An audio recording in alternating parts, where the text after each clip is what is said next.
Turbo and 2K show. What's up, 2K crew? Yes, your eyes do not deceive you. This is Kyle, 2K's Kaler, back in the saddle again. What's up, brother? What up? How's it going? I tell you what, it was a weird day today. I'm pretty sure we all can agree that yes, we do indeed need the rain, but just kind of made for a weird day. It's kind of made for a weird day. There, let me brighten this picture up a little bit. There we go.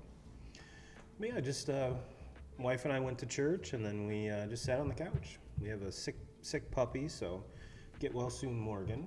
She's got she's out of both girls, she's got allergies real bad, so we gave her some Benadryl, and hopefully she's been sleeping pretty much all day. So I have a feeling that'll do her some good.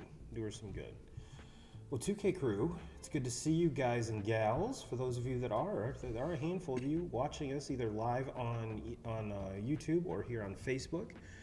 Go ahead, if you are on Facebook, go ahead and hop over to the YouTube channel where it's a little bit more fun, get a little bit more cool stuff available to you. But while you're there, hit the like, hit the subscribe, ring the bell so you get notified every time we go live. And for those of you on the audio side, thank you for the downloads. We do appreciate it. And you guys are kind of our unsung heroes because we probably get 10 to 1 downloads as opposed to live viewers. Cue the train. Would not be a Turbo and 2K show without the train, ladies and gentlemen. But yeah, it's been, I tell you what, 2K, I did the show last week, from their, Tony and the crew here at Patching Remington have been more than awesome for allowing us to go live and kind of do our thing again. So big shout out to them. But yeah, it was kind of cool last week, kind of getting my feet wet and kind of exploring the space, if you will. But there's been a lot of stuff happen between then and now, 2Ks. We've got, last week I kind of ran through, gave the 2K crew some some prizes, some things that stuck out to me, so far in the season. But we've got the NBA in the fight, potentially tomorrow. Could possibly be the end of the NBA season. So we're going to talk a little bit about that. We're going to kind of get some of your reactions as far as kind of what's been going on in the MLB scene. But first of all, we're going to talk about Mr. Elly de la Cruz. I don't really think that I've seen kind of someone pop on the scene and just kind of take over and just do his thing and do it so just easy. So easy. And for those of you that don't know who Elly de la Cruz is, he's a shortstop for the Cincinatti Reds. And let me see if I can pull the right tweet up here. Yeah, this is from Ben Verlander. Elly de la Cruz is a 6'5" switch-hitting rookie that has already taken the baseball world by storm since his call-up with his freakish power. And we found out today, it was either today or yesterday, 2Ks, dude hits a ground ball to the first baseman and legs it out. Yeah. So he says he's also one of the fastest players in baseball. He is absolutely incredible. And yeah. That to me, that's the amazing thing about him is he's doing this in Cincinnati. Yeah. When's the last time that anybody has talked about Cincinnati baseball outside of the state of Ohio? They don't even talk about Cincinnati baseball in Ohio. Yeah, true. So for him to be doing it there, and he's the 5-tool player. He does it. Yeah. He does everything. He hits for power. We've seen some balls come off his bat at 115 plus. He runs. Obviously, we might be talking about maybe the fastest guy in baseball. According to him, he's the fastest man on earth. I saw that, and you know what? I like the confidence. Yeah. Some people might call it a little bit of cockiness, but I'm okay with it. Yeah. And so far, he's got the game to back it up. He's definitely the fastest guy in the MLB right now. Right now, hands down. And I did pull up his current stats here, 2Ks. And let me make this a little bigger. That's what she said. Mr. De La Cruz has been in 6 games since his call-up. And 2K crew, I kind of hinted at this. I was kind of curious to see when the Reds were going to make this move.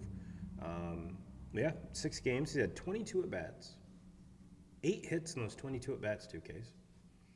7 runs, He has a homer, a triple, a double, and the rest are singles.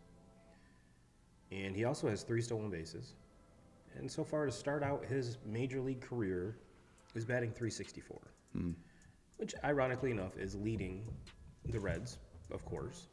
Kind of the Steer, the first baseman, would probably be the leader in the clubhouse if you actually had as like everyday starters. Sure.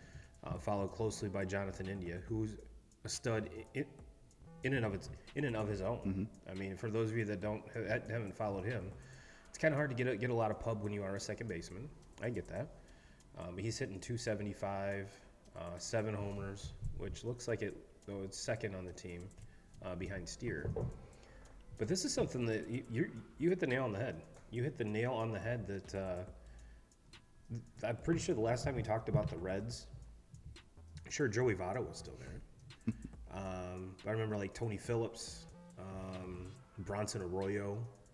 It was probably the last time this team really made a push and was actually kind of garnering some pub. And now, with this kid, 2Ks, I mean, I'm pretty sure that it's a shorter list of what this kid can't do than what he can do. And we kind of saw a player, same position, same division,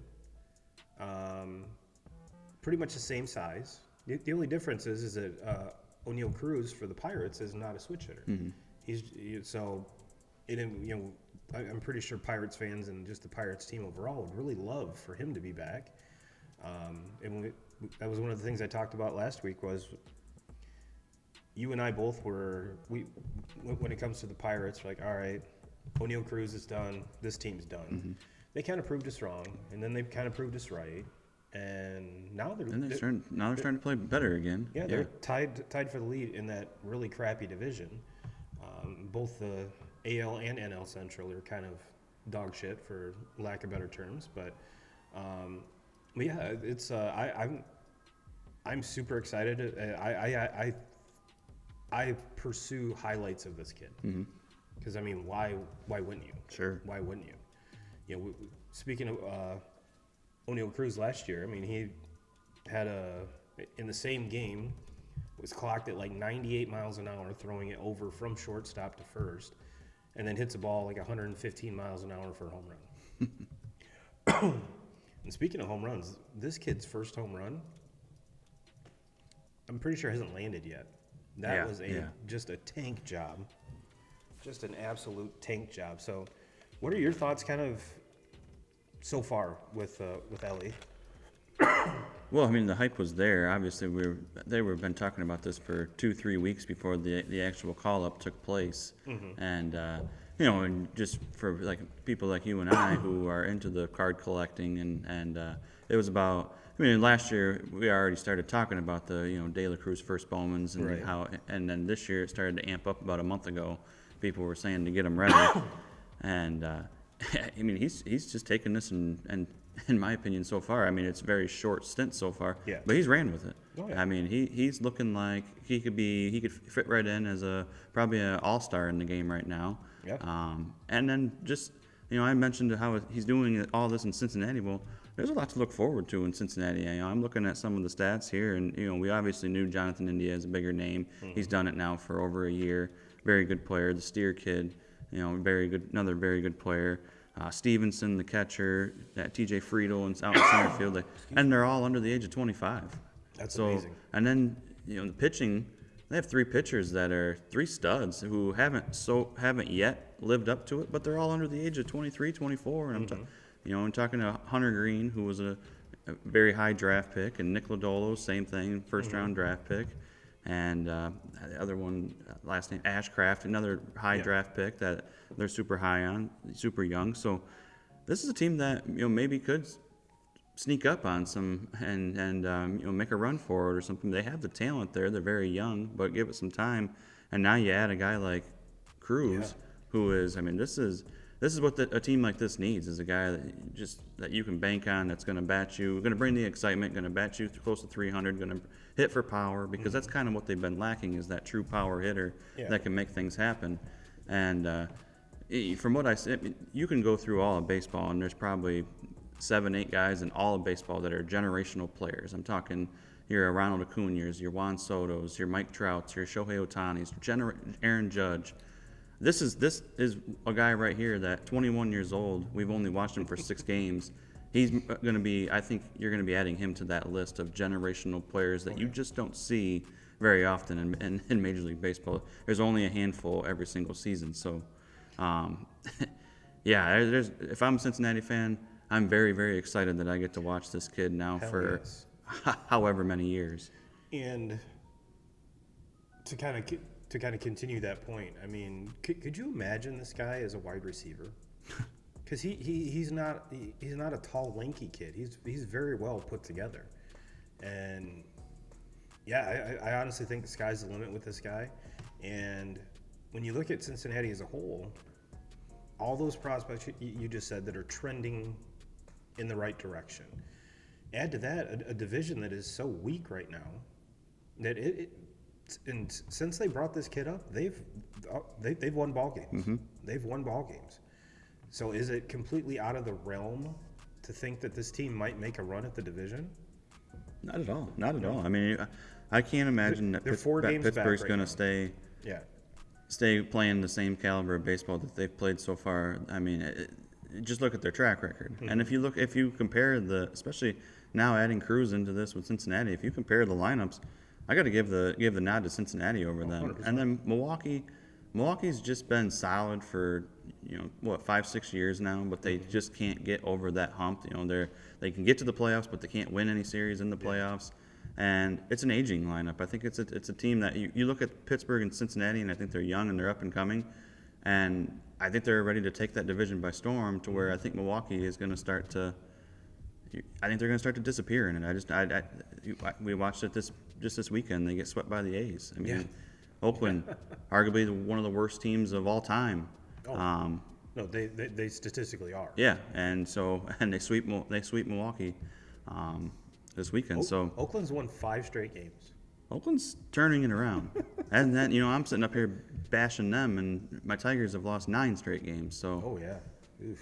I think the last time I was recording here with you, they were a game back from Minnesota, and maybe a game back from 500, and now all of a sudden they're 10 games back from 500. Yeah, but they're still 5.5 back 2Ks.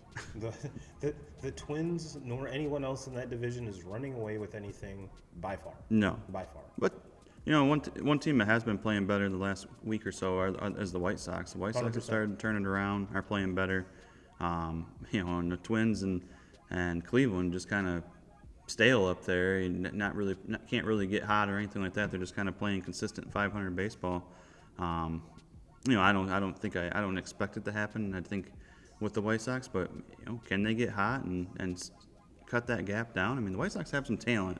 Can they stay healthy? And we're also coming up on a trade deadline here, and not that we still have a month and a half until that point, but to me, what the White Sox is, they need to figure out are they going to keep trying to roll with this, or are they going to start this over? And I think that they're probably leaning more on we got to start this process over. Yeah, I 100% agree. 100% and honestly, but the thing is, if you look at all 5 teams in the Central, they're probably all needing to start shit over. Yeah, exactly. But exactly, one of those teams gets to be a playoff team. So yes.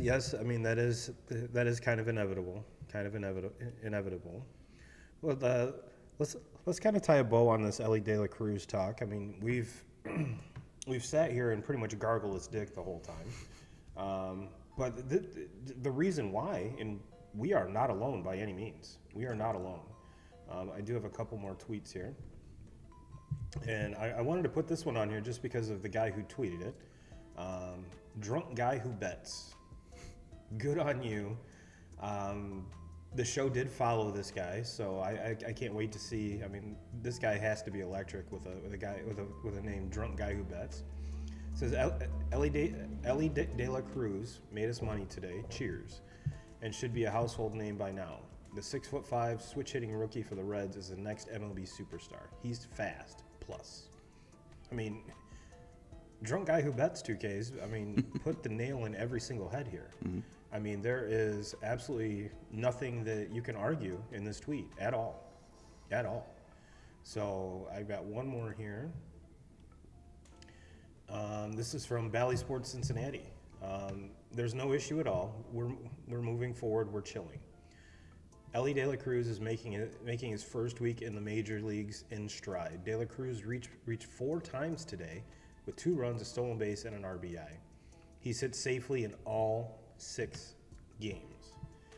I have a feeling with this guy, we're going to see a lot of this hasn't happened since, or this hasn't happened at all in the history of baseball, as this guy continues to kind of further his career.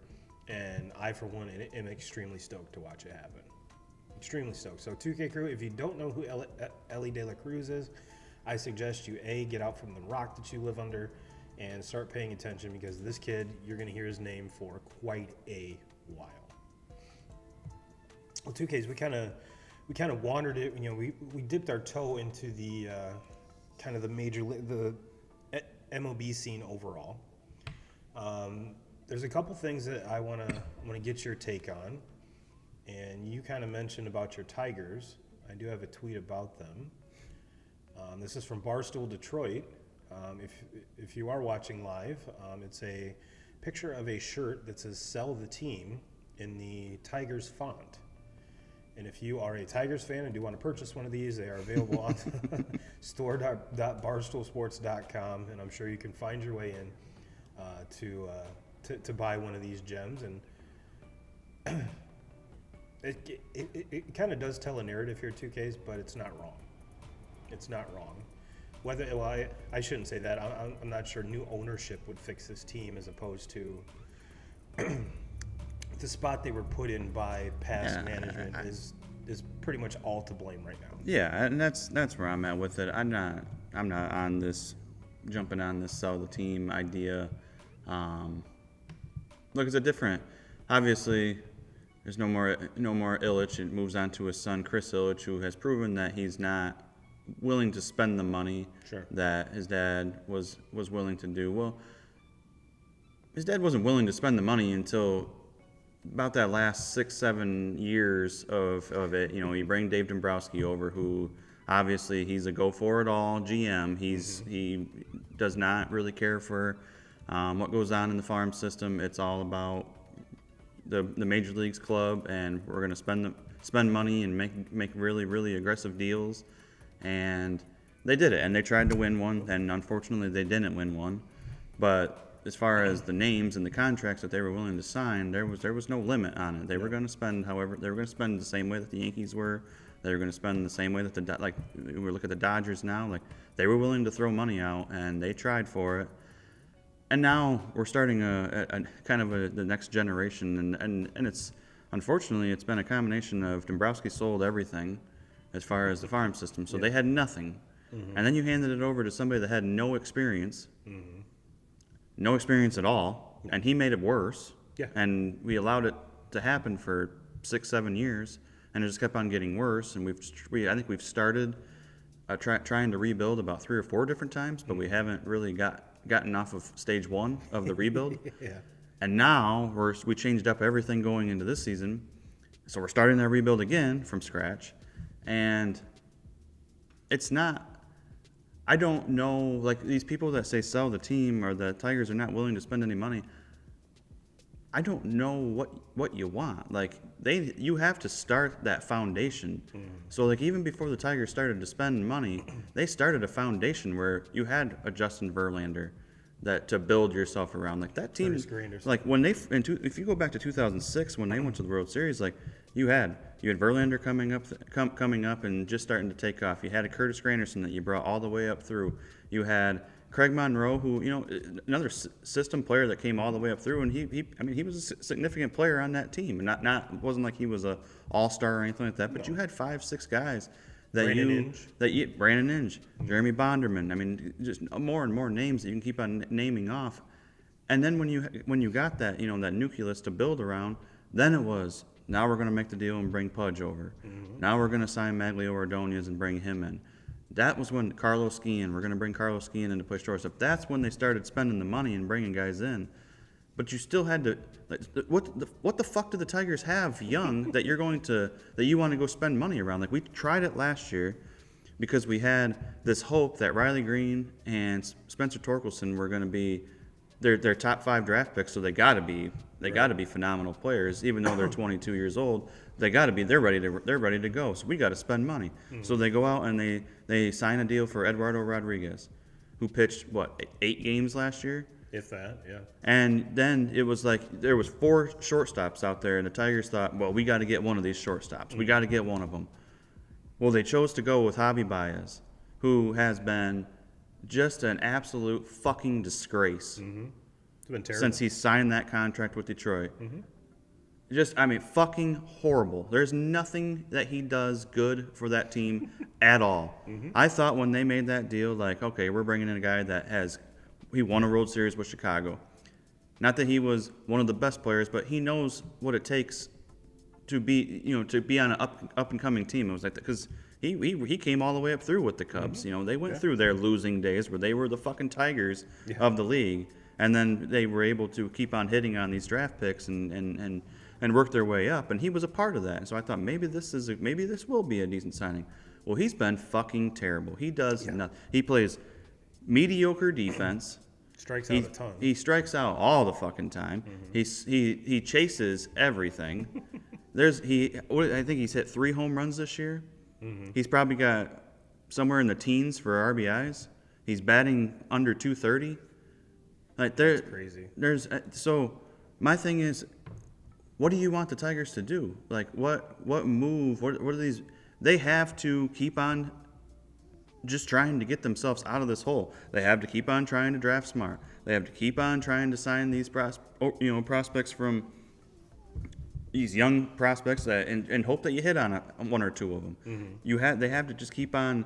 You have to trust your scouting department. You have to trust everybody that's involved. You have to trust all the new management that they have in there. They're not going to do this shit in a year. Like they walked into this dumpster fire that Avila created. Mm-hmm. The last thing that they need to do right now is just start throwing fucking money all over the place in contracts because they tried it last year and it didn't fucking work. You just end up right back where you were with all these really big contracts and still going nowhere. Yeah. And for a month this season, Eduardo Rodriguez pitched phenomenal. Yeah.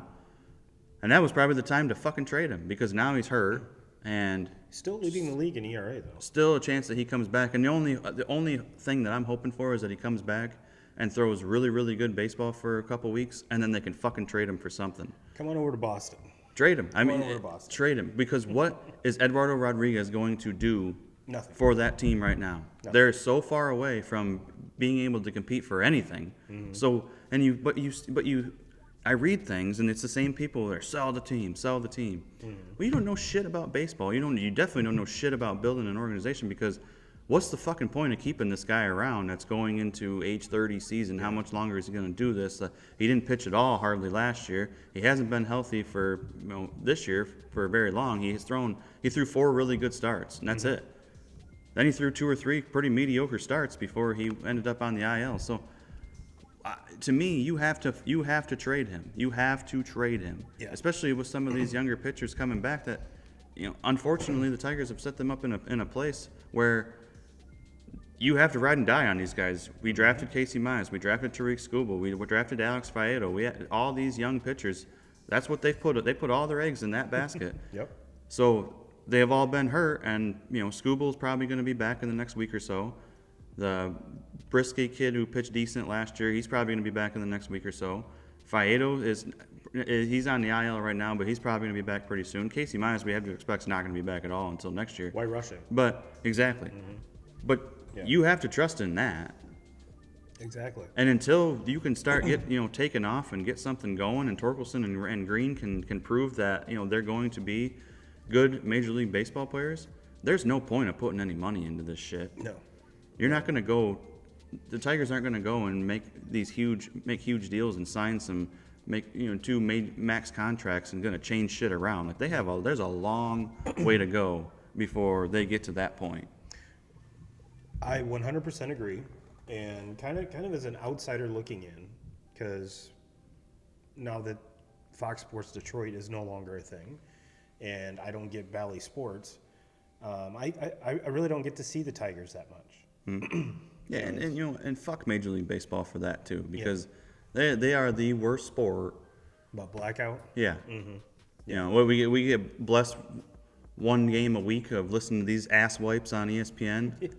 And Major League Baseball is such a fucking failure as far as the talent.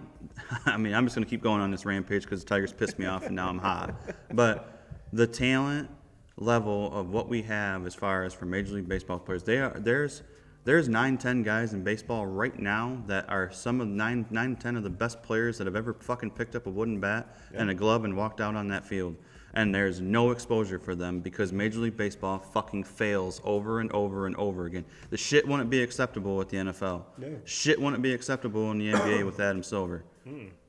But for Major League Baseball, they over and over and over find a way to fuck it up. And that's why it's the worst fucking sport. To me, in my heart, it's my favorite sport. Sure. But it's the worst professional sport there is, watching these dipshits year in and year out find ways to fuck it up.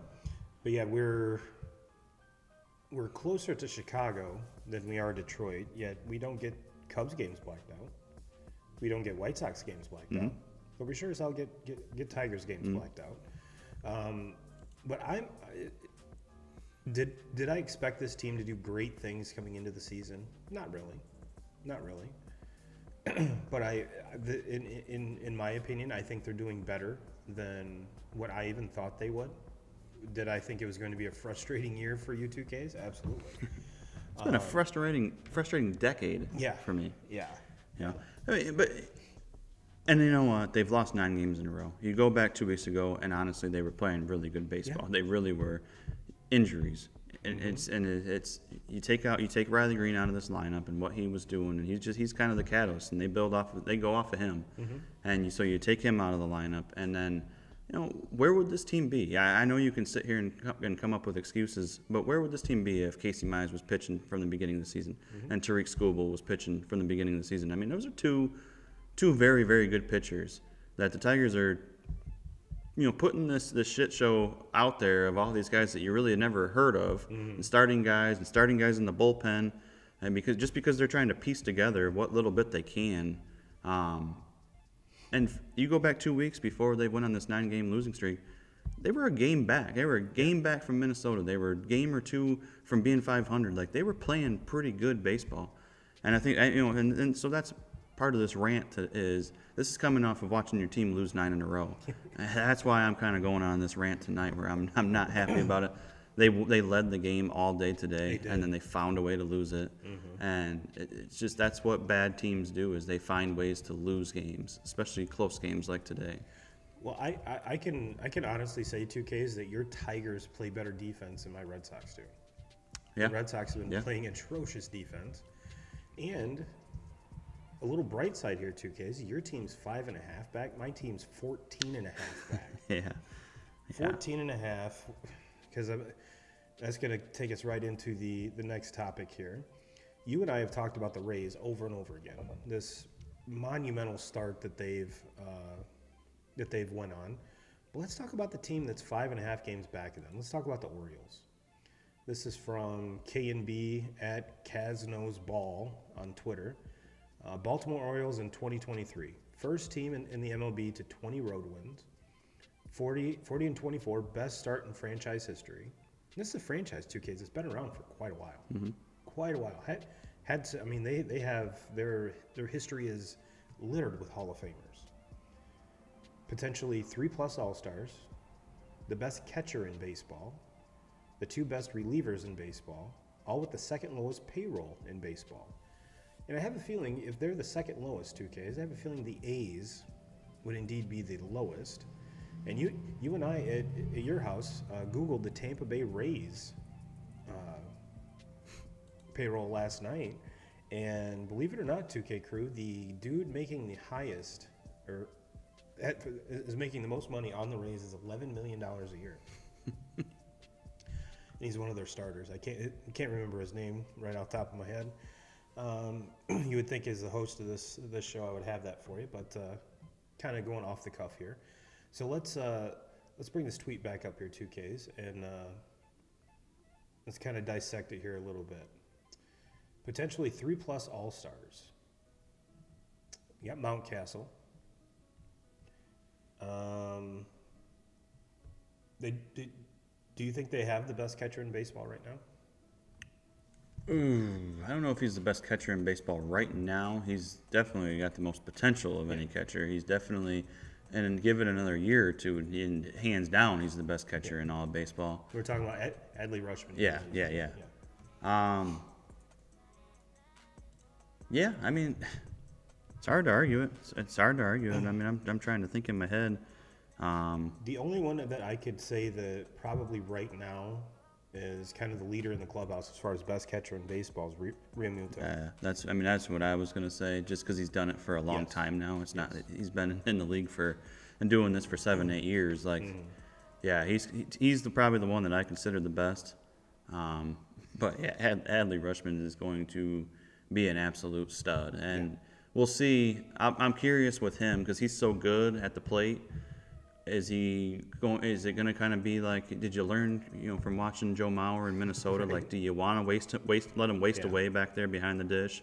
Because you can move him out to first base, and you can guarantee he's going to stay a lot healthier, and you can guarantee he's going to play a lot longer. And when you have a bat like that, I think it's probably a smart thing to look into is finding the way that we're going to be able to keep him on the field the longest. Absolutely. And one thing I did want to get in here, 2K crew, before I forget. Congratulations, Andrew McCutchen. His 2,000th hit today. And I think it's kind of cool, 2K, he was able to do it for the organization he hit his first one with. Came back to the Pirates this year. Obviously is not the McCutchen of old when, like he was winning MVPs there, had the dreads. I mean, he was electric. He was must-watch TV back then, and kind of put the Pirates on his back. I mean, ever since his decline or start to decline, and then they parted ways. This Pirates team hasn't sniffed success since. So this is kind of cool. That, granted, like I said, he's not going to be the garnering any MVP votes this year, but it's kind of cool to see him back in the Pirates uni. Sure. And if this is his last hurrah, then, I mean, I'm not saying he's a first ballot Hall of Famer by any means, but he could sneak in there one day for sure, just because of the dominant force that he was for 3, 4, 5 years. But Kutch, good on you, dude, and you've always been a class act on and off the field. So much earned 2,000 hits. 2,000 hits. And one thing too, getting back to Baltimore and speaking of Adley Rutschman, and it seems like he gets all the kudos there as the big time rookie, but I think people forget about Gunnar Henderson. Yeah. And just what he did last season at the end of the season, and then going into this year, and they were talking about him all through the offseason, like he's a favorite to possibly win Rookie of the Year this year, and he got off to just a terrible start.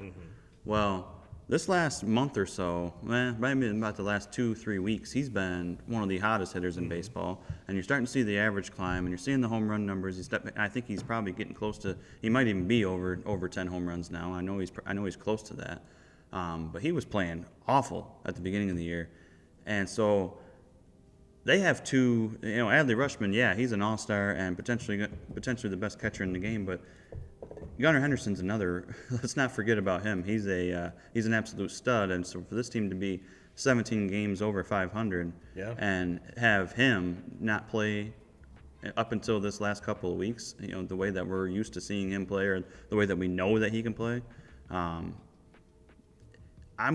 My bold statement right now is that the Orioles catch Tampa by the end of the year. Ooh.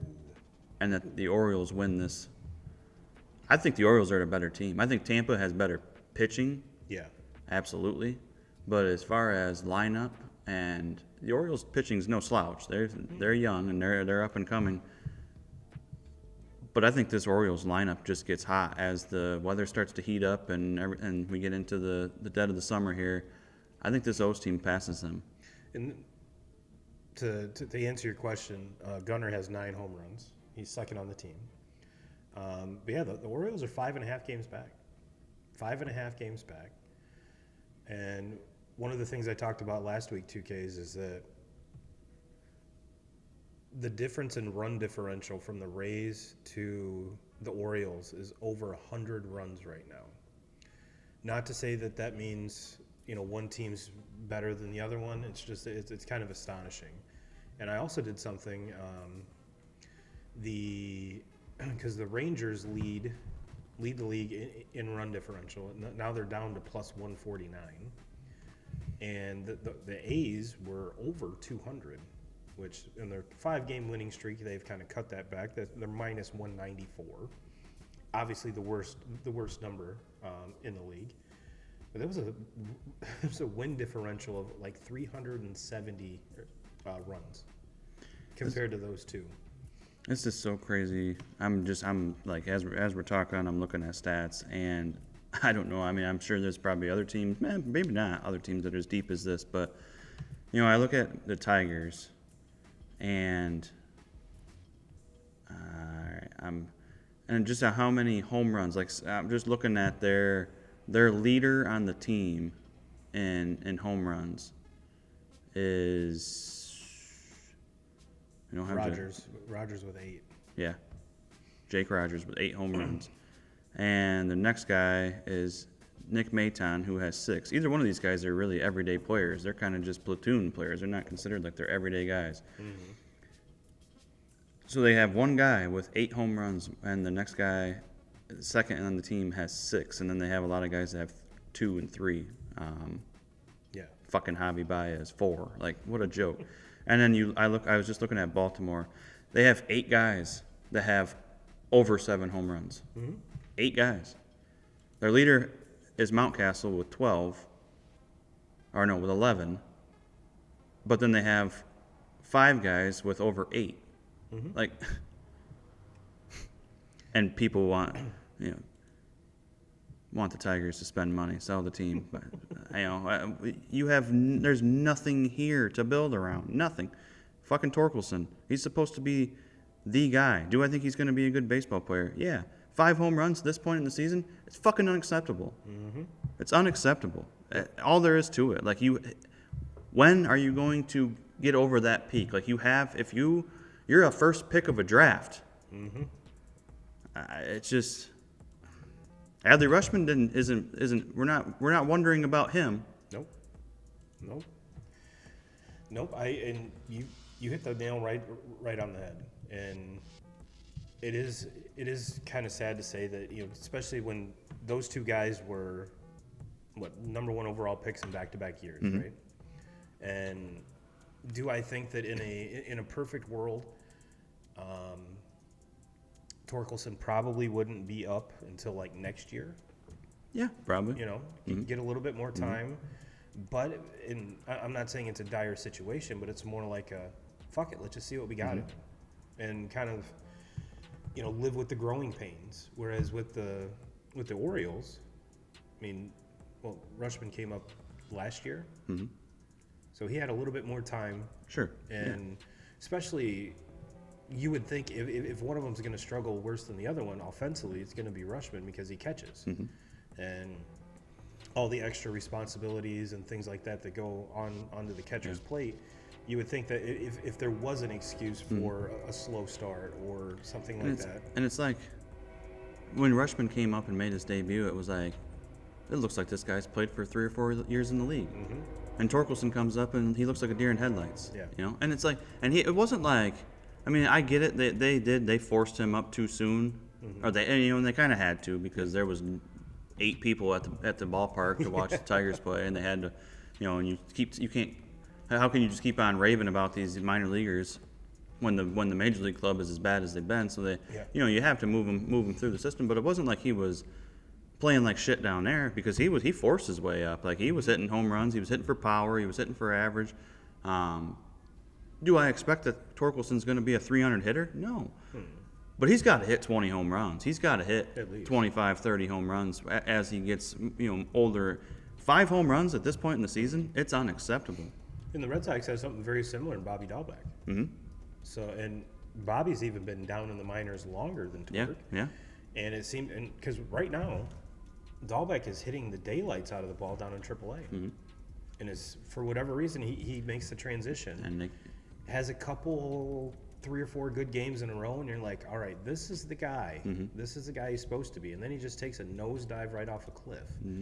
And especially with that position, you know, in the Red Sox organization, because Tristan Cassis is playing better, way better than Dahlbeck was. And add on top of it, well, they've got Blaze Jordan right behind him. Sure. So as far as depth is concerned, first base is very deep for the Red Sox. Shortstop, I think with the Red Sox, it's when does Marcelo Mayer come out? Because he's absolutely torching. He just got moved up to Double-A this week, I think the middle of this week. And first or second at bat, hits a 3-run home run. And I don't care what stage you're on. If you can field, you can field. Sure. It's just more or less getting kind of used to the speed of the pitches, the tilt and everything else like that. But which, as a Red Sox fan, makes me feel like, yes, you know, we're not where we want to be right now. But at least there's kind of a light at the end of the tunnel. Sure. And as a Tigers fan, I have a feeling the light at the end of your tunnel is hoping everyone comes back from injuries and kind of performs the way they should. And I think if they do, then you do have that young core that potentially could make a run. And I really don't see, especially considering the off season of all of the 5 teams here in this division. The Twins made the biggest splash in re-signing Correa, and he's been dog shit. So Twins fans feel the Tigers' pain when it comes to a big-ticket shortstop completely shitting the bed. And one team out there goes and grabs 2 of them, and they grab the 2 best ones. And Texas makes out like a bandit out of that and signs 2 guys, makes one of them their shortstop and one of them their second baseman, and probably the best middle infield in all of baseball. Which you would think that with all the shortstops on the Padres, that they would be they'd be kind of, I don't know, just kind of taking the world by storm. But let's switch gears here from our teams to kind of some shocking teams that I kind of pointed out last week. Do the Padres stink, 2Ks? They're 31 and 34. I can't figure them out. 9 games back, and to me, they're one of the biggest shocks of this season. Maybe a little less. I'm more shocked that the Padres are below 500 at this point in the season, and the Diamondbacks are 3.5 games up on the Dodgers. I'm not sure which one I'm more shocked about. But yeah, this Padres team has just been awful, mediocre at best. Awful. I mean, awful is the only thing I can say about it. And you know, I'm a Tigers fan. I've been talking about this now for 10 years, and it's like I'm a broken record. But like, the Padres are the bigger disappointment. Oh, 100%. How can you have this lineup? How can you have these names in your lineup and be playing at, you know, okay, 2-3 weeks into the season, we're under 500. We just haven't got it going yet. Sure. Okay, well, we're 2.5 months into the season, longer than that. You know, we're getting to the point where we're almost to 3 months, and you're still playing under 500, and you have the name like guys like Juan Soto, that name in your lineup, and Fernando Tatis, and Manny Machado, and Xander Bogaerts, and you got pitching Ian Snell, and you have Joe Musgrove and Yu Darvish, and Seems like Musgrove pitches every single game they play. like, you can't have those names and be a below 500 team. Like we were talking about them being able to get past the Dodgers this year. This was their season. They were better than the Dodgers finally. Yeah. They're not even close. Well, They're not as good as who the Tigers just got done playing a series with, and the Diamondbacks. No, The Diamondbacks are better than the Dodgers right now. Those snakes are sneaky, dude. They are. There's a guy over there that we talk about, Elly De La Cruz, and what he does and I get it. It's only been 6 games, but Corbin Carroll has taken that National League MVP or National League Rookie of the Year, and he probably can put his name in there for the MVP ballot too, because that's the kind of player that he is. I don't watch very much Diamondbacks baseball, and I haven't followed it ever really in my life, and it's not like the Tigers play against them very often, being that they're a National League team. Well, I watched pretty much every single game this weekend, and that kid is maybe the best all-around player that I've watched in baseball all season long. Yeah. Well, just to kind of give you some stats on these big-time names, 2Ks for the Padres. Tatis leads the team in home runs with 12. Yeah, and didn't even start the season. He's only played 45 games. Soto has 10. Soto's numbers, I think, are getting back to like the Soto-esque numbers that we're used to. Batting .258, has 6 stolen bases, 32 RBIs, which is tied with Tatis for the team lead. Let's see. He's tied with Xander Bogaerts for the team lead in hits. And Bogaerts is kind of doing his thing. I mean, if they didn't sign Xander to lead the team in home runs. Mm-hmm. They didn't sign him to lead the team in batting average, even though he's tied for second in batting average at .258. Tatis is leading as far as everyday players at .272. Eight stolen bases. So we've kind of seen Fernando Tatis Jr. after the suspension be the Fernando Tatis that we saw prior to that. Mm-hmm. And it just seems like this team, for whatever reason, and we've kind of heard some chirpings that Bogaerts, or not Bogaerts, but there really isn't any leadership in the locker room. I don't know how true that is. It seems to be the story every time that you have a team that's underperforming. Oh, sure. You know, yeah. we were they were just talking about that with being the issue and with the Mets. You know, the Jason Kipnis story where he comes out and so that was the story. It's the leadership thing. No, this is the leadership. Talk about it however the fuck you want. You have how many millions of dollars right here in the names that we just named off, and not one of them is batting even close to 300. No.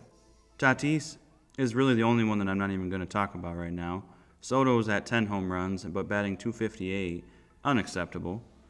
Manny Machado, we haven't even mentioned that name, but this is a guy that he's a free agent, right? At the end of the season? Does Machado hit the... I believe either he's a free agent or he has an opt-out. Or can opt out, yes. So this is a huge season for him, and he's been just complete dog shit. I mean, dog shit, batting .240.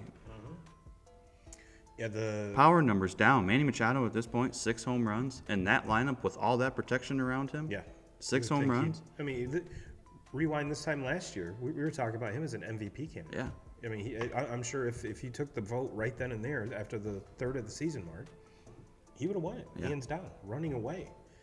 And I don't know if there's some injuries lingering with him, but the Baseball is Dead crew talked about most valuable player, most improved player this year compared to the least improved player. And Machado was second least improved, only behind Jose Abreu. Mm-hmm. So, and both those guys are not, it's not like they're very cheap options. So the good part is that there's plenty of season left to kind of, there is a chance to turn most of these ships around. Not all of them, but most of them. But that Padres team with those names, they are, something's got to happen, whether it's a player-only meeting. Get your head out of your ass and let's stop sucking. The thing we watched it for years with the Yankees. You know, the Yankees used to just go out and try to win, just to buy that championship.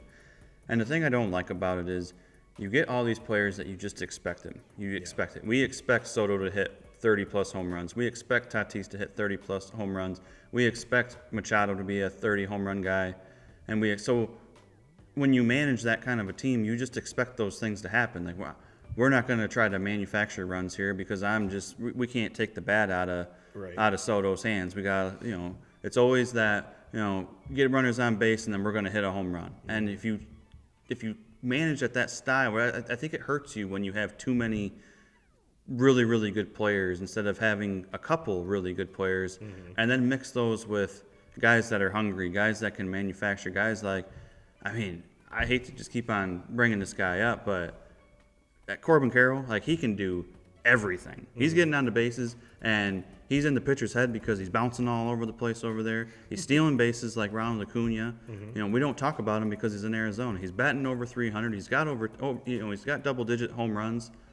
He's got double-digit stolen bases. Like, he plays really good outfield, and I think that's what this. We have these stars on San Diego, but we don't really have the players to mix in. And then when you have all these stars and all the pressure comes on, like when the season starts and you're already talking like, this team's better than the Dodgers. Believe it when we see it. We got to wait. They have to show something. They have to show that they, that they can play together as a team and they can do this before we just say, yeah, on paper, they're really, really good. Yeah. But they're playing below 500 baseball because I just think it hurts them. It hurts you when you get this, when you're so good on paper that you just feel like you don't really play the game of baseball. You play more of we're just going to wait on one of these guys to step up and make that big hit and hit the home run. And it's not the way you win in baseball games. And it didn't work for the Yankees for, how many years? You had an infield of Teixeira, Cano, Jeter, A-Rod. They didn't win any World Series with that group of four in the infield. They had so much money strapped into it, and you just thought, oh, Jeter gets on base, and one of these guys is going to hit a home run. Yeah. Well, when it came down to it, I can remember looking at stats and seeing Teixeira batting .230 with a lot of home runs, but not situational home runs. It's one thing to hit a home run when it's just you. It's another thing to hit a home run when you got Jeter on base and when you got Cano on base, and then you come up and hit that 3-run shot instead of that. Pitchers they're okay with giving single-run shots out. So. And it's a situational baseball game, and I think the Dodgers have done a good job with it because the Dodgers have been loaded over the years, but they've always had that mixture of 3 or 4 guys. Talking guys like Chris Taylor that can get on base, make things happen, and I think you got to have 2 or 3 of those guys on every team in order to make a run and win a World Series. I really do. And kind of a comparison between the Yankees, the Yankee dynasty that you were talking about, and the Dodgers right now, is they had a group of homegrown guys. You got Tatis and Cronenworth is about the only guys in that whole lineup, and still very young, both of them. Both of them. Where you look at the Yankees, or even the Dodgers, Max Muncy. Granted, they've let Corey Seager walk. They've let some of their key pieces walk, but they're filling it with not extreme, huge free agent names like Chris Taylor. First of all, dude always looks like he's dirty, which He's a grinder. He's a grinder. That's always a good thing. That's always a good thing. But there's Clayton Kershaw, prime example. That's his team. That's his team, and there really isn't that guy where should it be Tatis? Yeah. Yeah. Has he grown? Has he had time to grow into that role? I don't think so yet. And even when you look at, the point you just made, when you look at their pitching staff, you got Ian Snell. He'll always be considered a Tampa Bay Ray to me. Blake Snow. You got Darvish. Yeah, Darvish. He's a Texas Ranger in my opinion. You piece together all these different names of guys, and they don't have that true guy that came up like you just talked about. The Dodgers, Kershaw. How many years has he been there? And the thing with the pitching, the Dodgers have brought all these pitchers up. Oh yeah. Through their system. It's not like they've went out and signed major pitchers. They may have made a trade. When you go back to they brought they had Scherzer, right? When they made the trade there to bring him in, but for the most part, you're talking, Walker Buehler. That's a guy that came all the way through the system. Dustin May, another Urias. All of those guys came up through the system. Yeah. And I don't understand it with San Diego, but that's the only thing I can think of is. I think you get caught up in these names and you throw all these names on them and you write them all down on a piece of paper and you're like, this team's unbeaten. We can't beat this team. It's an all-star team. But none of these guys have played together. None of these guys have. It's when you get to this level of Major League Baseball, you have to find other ways to win ball games other than just having guys that should go out there and hit you 30 home runs. Yeah, it's just, and that's where I'm with that. But to me, they're the biggest disappointment in all of baseball. Have to be. And they're they're 9 games back of the Diamondbacks, and Snakes in their last 10 are 8-2. They're good. San Diego's 6-4. Do I think 9 games out at this point in the season is they're done? No. Not at all. No, especially with that team, if they can get anything figured out at all.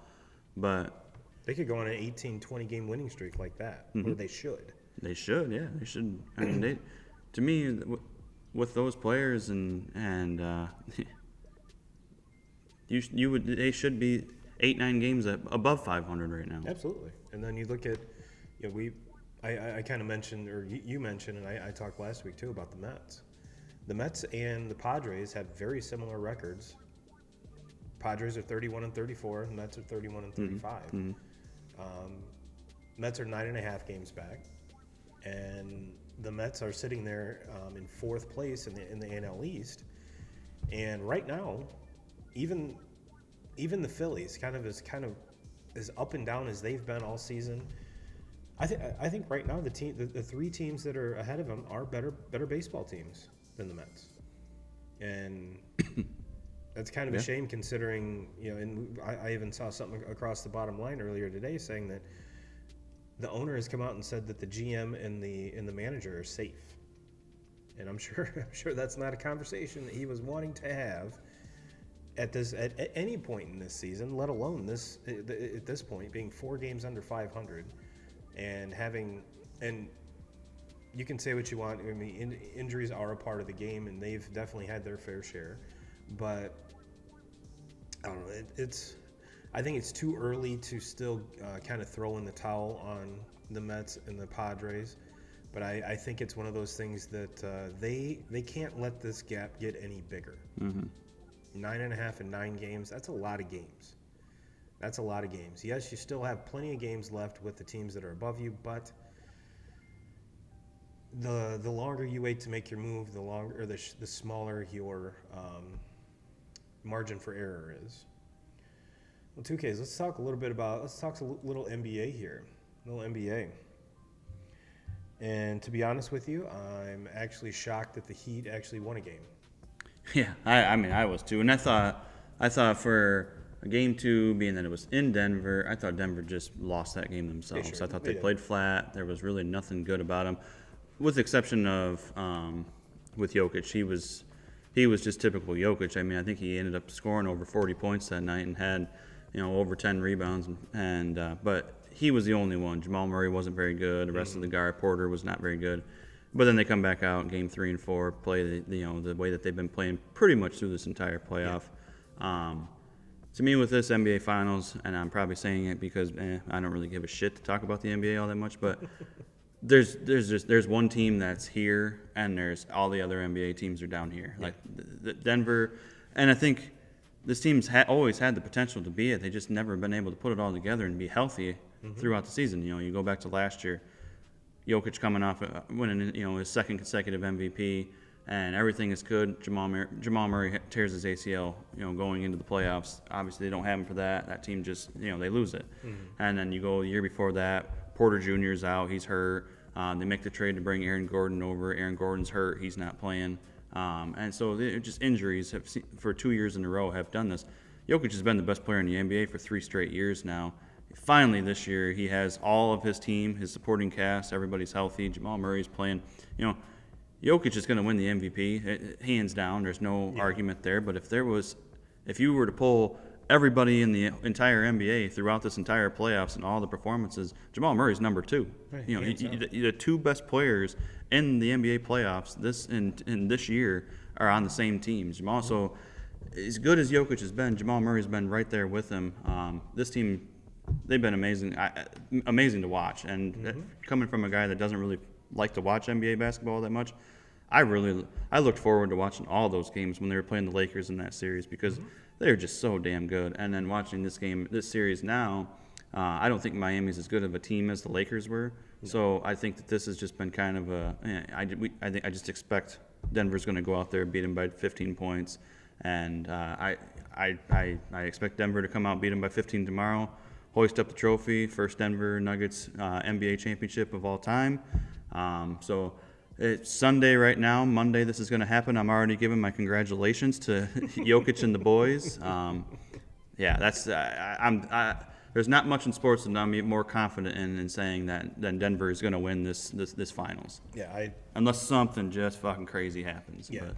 yeah, I'm right there with you. Like I said, I fully expected a sweep on this, and if the Heat were going to win one, I figured it would be Game 3 at home. Something at home, yeah.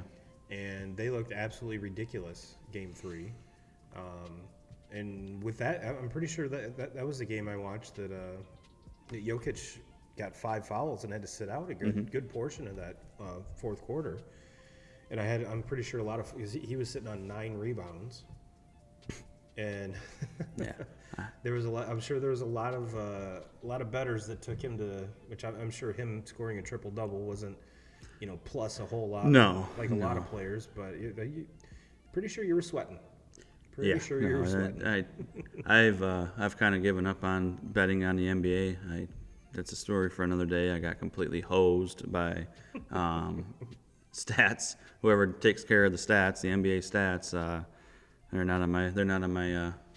They won't be getting anything for Christmas from me this year. I'll tell you that right now. I got absolutely hosed there, so I kind of stopped betting on the NBA. But no, it's and I don't mean any disrespect to Miami because they're so overmatched here. I mean, they're the 8 seed, right? Yeah. And so they're a team that they lost their first play-in game. Yeah, nobody expected them to be that. They got hot. Jimmy Butler. They were the hottest team besides the Nuggets. Yeah. In all the playoffs. Yeah. And that's what that momentum carried them here. Yeah. It goes to show you that they're very well coached. Oh, absolutely. I think they have the best coach in the NBA. I mean, and that's why they're here. That's why they're playing, in this. And Eric Spoelstra won an NBA championship before, and I get it. Everybody wants to say, well, it's LeBron and all them. He's the best in the biz. I mean, if it's not him, you probably can make an argument for Greg Popovich and everything that he did for so long. But those are the two. Yeah. But Spoelstra to me is and this just sums it up. This team has they don't belong in this finals at all. The only person that would argue that with me is probably Jimmy Butler. And that's just because that's the kind of guy he is. Himmy buckets. But they're so overmatched. It's not even funny. I don't think that there's anybody in the NBA this season that can give Denver a run in a 7-game series. Absolutely not. Can you beat them? Yeah, you can beat them once or twice. Yeah. Phoenix did it twice. They've done it once. But you're not beating Denver in a 7-game series with Jokic and Jamal Murray healthy on the floor. Not happening. Our buddy Cody Brazeman chimed in and said, I don't know how he hasn't gotten Coach of the Year in all his time. Yeah. Valid point, brother. Valid point. I wish I had a better answer. I wish I had a better answer. But no, it's like I said, as far as you being done betting on basketball, you only got one more game. Yeah. I'll bet on it. I say I'm not going to, but fuck it. Fuck, it's the last one. Well, but the thing I look forward to the most with the NBA season coming to a wrap is we're getting this much closer to football season. Yes. And as much as I love baseball, when it comes to just a podcast, just give me material to talk on. Nothing better than football. Well, that and your college football team is relevant. Yeah. Whereas your baseball team isn't. Yeah. I mean, my baseball team. Michigan football is the only thing is the only thing running anything right now. Dallas is just a pile of shit every year in the NFL. They fool you. They talk you in. This is going to be the year, and then by week 5 or 6, Dak leads the league in interceptions, and it's the same Dallas team that we watch year in year out. And Michigan basketball, they've went back. They're not good, and things are not good there. Ron Howard needs to figure it out. Detroit Tigers baseball is absolutely awful. Pistons basketball is maybe we'll see. TBD. They got about the worst possible news that they ever could have gotten with the draft. They got pick 5 lottery. Yeah, they come out of that with pick number 5. Not good. Not good. But Cunningham ought to be back Yeah. healthy. I love the new hire as far as the head coach and the 100%. coaching staff that he's surrounding himself with, and then having all this young talent. So I like to think that they're maybe heading in the right direction. We'll see. But yeah, it's being a sports fan in the state of Michigan right now is not an easy thing unless you're just banking on the Wolverines, because the Wolverines they got it going on. Just think if you're a Spartans fan. Yeah, and Spartans fan, and then you just Spartans, Tigers. I like the Red Wings. That would be a rough life. But you know what? The Lions too. Lions are turning things around. Mm-hmm. They're turning things around. I don't know if I'm. A lot of people are saying they're gonna win. They're gonna win that division, and I think that you have an They have the best argument there. opportunity to. Rodgers is not in Green Bay anymore. The Bears still suck. Vikings are. I can't imagine the Vikings are going to be as good as what they've been, but they still. The Vikings are just always the Vikings. They never really suck. They just kind of play. Cody says that Julius Randle got to go. We put up the best fight against the Heat, though. You're right. His Knicks. I agree with the Julius Randle "you got to go" statement. He's just not the. He's not the answer. He's not he's not something that you build around for a championship caliber team. Jalen Brunson's a freaking stud, though. I'm watching it. It's I believe it's the top of the 8th. Red Sox Yankees. It's 2-1. Oh, Sox got guys on second and third, one out. Let's go. Let's go. Well, 2Ks. Let's jump into our top 5 here, brother. What do you say? Let's do it. Tonight we're doing the. What did I say it was? Top 5 baseball players all time. Favorite Yep. baseball players, not necessarily the best. Best. All right. That's what I thought it was. I just wanted to double check. And the reason this kind of came about was, we're talking about Elly Cruz. Quite possibly, fast forward 5-10 years, he might make it on this list. But I have a feeling you and I are going to have the same number 1. Just because. I don't think so. No? I don't think so. No? Okay. I think I know who your number 1 is, and I think if it is, he's my number 2. Okay. So we will have a little difference here. But 2Ks, who is your number 5 favorite baseball player ever to watch? I think is the way we probably should. Yeah, work. number 5. He's the only player that's going to be on here that's going to come off of this team, because I absolutely despise the team that he played his entire career for. But he's a hometown guy.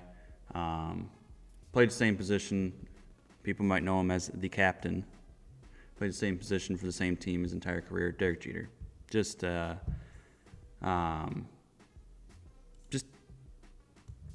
all-time pro, man. Just all-time pro. Hall of Famer. One of the best to ever do it. Defensively, not top tier defensively, but career 300 hitter, well over 3,000 hits. And then to do it all in maybe the toughest franchise of all time to play through. And definitely in that time when he was playing, that was probably the hardest franchise in all of sports to be a part of. Not only be a part of, but to be the captain and to play your entire career there with, more pressure than probably anybody in any sport. Never got into any trouble off the field. Yeah. And then, came from Kalamazoo, Michigan. So Derek Jeter, number 5. Unless you look on the back of his baseball card. I want to give a big shout out to my cousin Sandy. She says, hey, cuz, Bears do suck. I'm not a fan, but I'm always hopeful. Well, yeah, I am a fan, and they do suck, but I think we're definitely not going to suck as much as we did last year. All right, you're number 4, 2Ks. Number 4, I named my son after him. Like it? I named my son after him just because this dude, when I think of him, just flat out tough as hell, blue collar, hard nose, just Nolan Ryan. All-time leading strikeouts. Just insane. Workhorse. Give him the ball. He's going to strike you out. He's probably going to bean 3 or 4 of your guys. Maybe get in the fight. Probably going to fight you. Beat the shit out of Robin Ventura when he was, in his mid-40s, and Ventura was 23, 24 years old. In a headlock. That's the biggest. It's no. For the people that really know me, I named my son Nolan because that's what I wanted. Just a hard-nosed, blue-collar name, and to me, Nolan Ryan was. So he cracks my top 5. I have him at number 4. Love it. Can't argue one bit. Number 3. Number 3, Talked about him a little bit earlier when I was talking about the Tigers. Justin Verlander. Just I dig it. love him. Absolute stud. Best pitcher I've ever seen in a Tigers uniform. I hope, but I would not be mad at him, but I hope when it's all said and done, because we know he's already going to the Hall of Fame, I hope he elects to go to the Hall of Fame with the Tigers, but I would not be mad at him since he won 2 World Series with Houston. I would not be mad at that, I think Verlander will do it. I think he'll come as Detroit just because Detroit's what put him on the map, and the no-hitters and just some of the crazy games that he was a part of. It's so unfortunate that he was never able to get a World Series with the Tigers, and they came close so many times, but he's at number 3 for me just because when I think of, and another thing too is I talked about Derek Jeter earlier, of how you played for the same team your whole career. And I know that Verlander left, but Verlander was a part of that Detroit. He came up through the farm. Yep. I get it. He left. It wasn't by his choice. He was traded out of there because it's the phase that Detroit, was going through at that time. But he played a lot of years there in Detroit and did a lot of really, really cool shit that I think us Tigers fans kind of took for granted because we haven't seen that kind of baseball in years, a decade now. So yeah. So far, 2Ks, I have no qualms with your list. Number 2. Number 2, Ken Griffey Jr.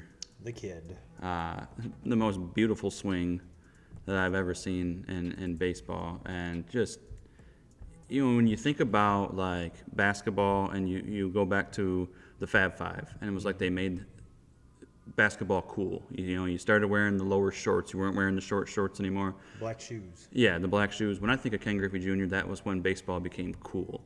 You see the guy out there with a backwards hat on, taking BP and just launching balls into right field. He still does that. And yeah, he was just.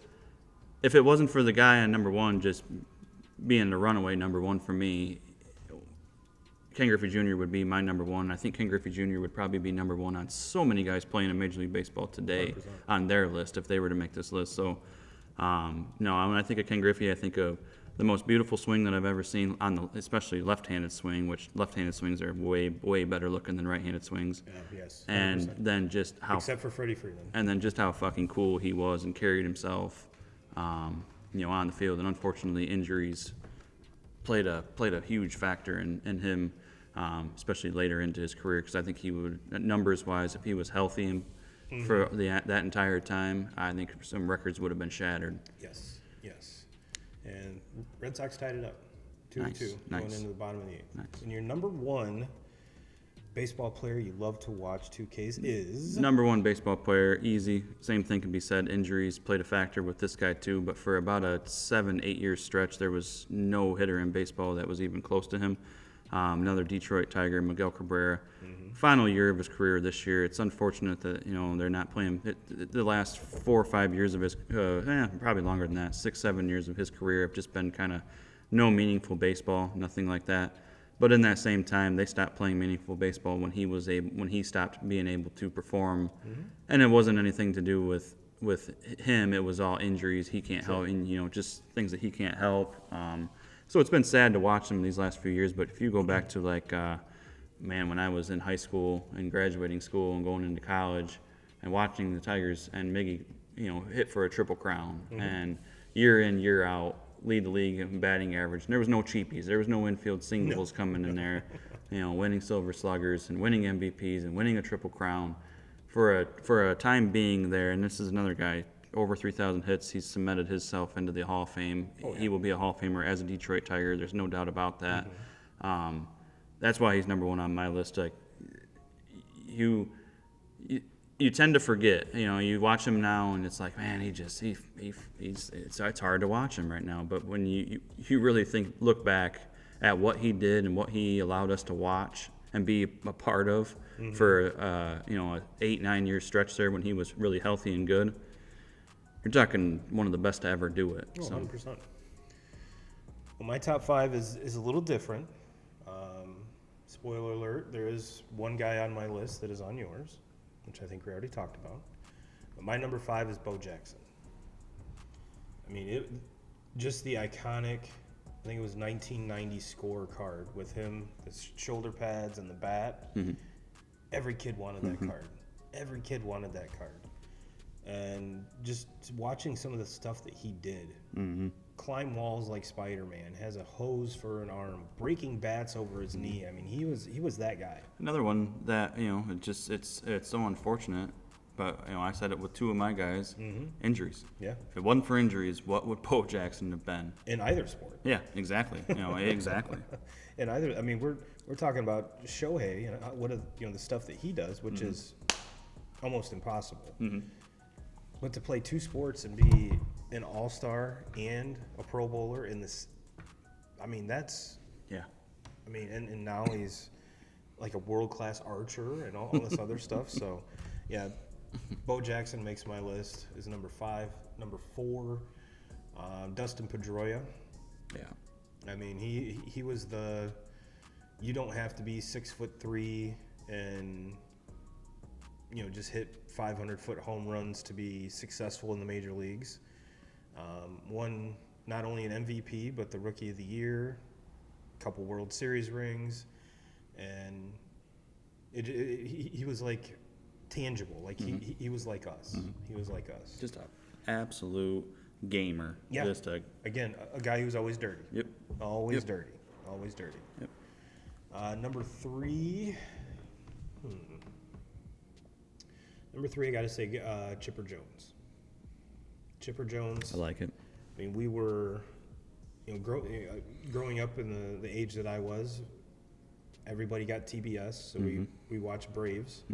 And that was about the time, Chipper was just coming on the scene when my cousin Scott was playing minor league ball for the Braves. So we always watched to see, if Scott was maybe called up or whatever. And we were, probably some of the best baseball as far as, pitching, just an overall team. One of the greatest stretches of, how dominance. The thing you'll always look at with that group is how they only won one. Right. Which they won one. Yeah.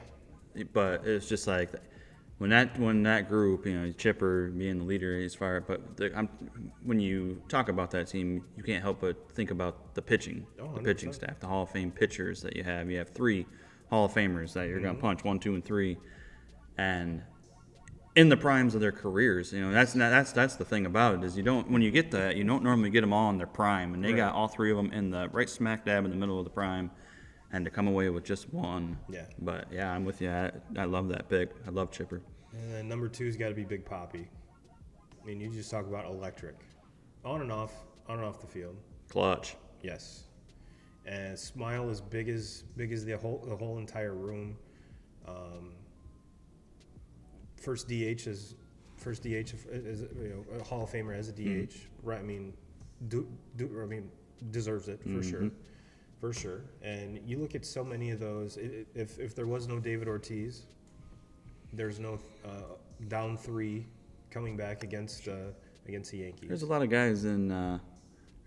guys playing baseball today that deserve to give David Ortiz a big hug because 100%. He's made them a lot of money. Yes. By making that position relevant, taking away from that position being more of a platoon position where you can get a guy off his feet for a day and not have to play the field, to where David Ortiz made it where you pay guys to go hit you 30, 40 home runs, And now it's league wide.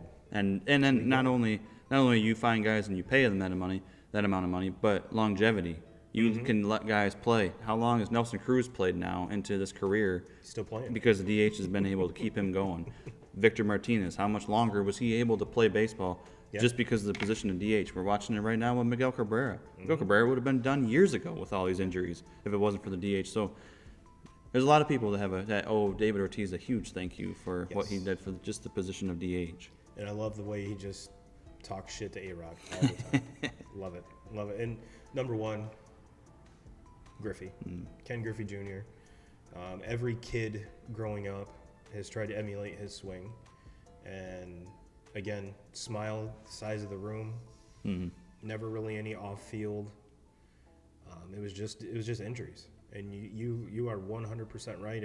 if he, and most of those injuries were self-inflicted, running into walls, diving. I mean, how many times did he have wrist injuries and ankle injuries? And I think organizations have learned from players like that, and I say that all the time. You have to, when you get generational players, you have to find ways that what's going to protect them from themselves, because these guys that are generational players, they're that good for a reason. It's because they work harder than anybody out there. They play harder than anybody out there. Yeah. There's a reason why they got to this level. Like, all these guys in the Major League Baseball are talented. Yeah. It's the guys that are willing to put in all the work and willing to just play with their hair on fire. And when you play like that, you're going to throw your body around. And Ken Griffey Jr. did it. He threw his body around playing center field out there. Yeah. And I think when you get a player like that, you need to move him over to left field, move him over to right field, get him out from catcher and let him play first base. Do things that are going to protect them. That way we get to watch these players for longer and at even a higher level. Yeah. Imagine Imagine Ken Griffey Jr. if he just played left field his entire career. What kind of hitter he would have been, not having to even really worry about the other side of the ball. You go out there and just go play outfield and make some good throws, and at the end of the season have a dozen assists or something crazy like that. But we're not asking you to go rob home runs and jump all over and run everything down and dive all over the place in center field. So, yeah, and we watched it with Tatis. They took him on a shortstop and put him out in a corner outfield spot. They've got 9 shortstops on the field at one time. Hands down, I was going to say Acuna hands down would be the best center fielder in the Braves, but Michael Harris is pretty damn good as a center fielder. But they move Acuna out of center field because we got to protect him. We got to put him in a corner outfield spot and protect him. And he has the best arm out of all the outfielders, so you might as well put him in right. Put him in right, yep. And we've seen, I mean, hell, he's hands down the MVP favorite this year. Absolutely. Well, 2K Crew, let us know your top 5 in the comments below, and there will be no show next week. It is Father's Day, and we're actually going to have boots on the ground in Minnesota in 2K's here. Tigers Twins game. Is that right? Yep. Awesome. So I do expect some photos, some updates, because you might as well do some recon while you're there, and sample a beverage or two. Oh yeah, absolutely. When Tigers are playing baseball, I'll definitely be drinking. Trust me. Oh yeah. Well, 2Ks, is there anything any loose ends we need to tie up here, brother? No, that's everything. All right. Well, 2K Crew, we'll get you out of here on that. All the dads have a great Father's Day weekend, and we will see you all the following week. And as always, Jim Rome, we're coming for you.